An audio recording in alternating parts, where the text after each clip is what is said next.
Pag maliit na company, hindi nyo ina-approvean, iniipit nyo. Pag malaking pharmaceutical company, yung multinational, approve kayo na approve. Why? Because may mga lagay. Ganon kayo eh. Pagkatapos, kita. Sabi mo ilang kayo? 800. Ito. Pakita ko sa'yo. Tamad kayo eh. Look at this. These are Chinese products na nabibili sa Binondo. Na sinabi nyo, warning, masama sa kalusugan. Huwag tangkilikin. And yet, pinapabayaan nyo na nagkalat to sa Binondo at sa Quiapo. Ayan mga Chinese products. Meron pa dito, may amphetamine pa. Sabi nyo masama sa kalusugan. Bakit yung pinapayagan? Ba't di kayo nag-raid? Di ba meron kayong enforcement group na armed kung kailangan? Di ba? Tapos meron pang biogesic dito na fake. Nasa yung biogesic na fake?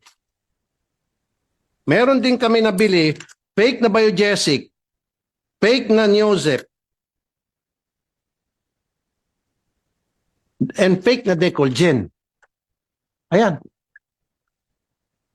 Alam nyo, Director General, itong mga fake na medicines, hindi natin alam kung anong formulation ito. Maring masama sa kalusugan to.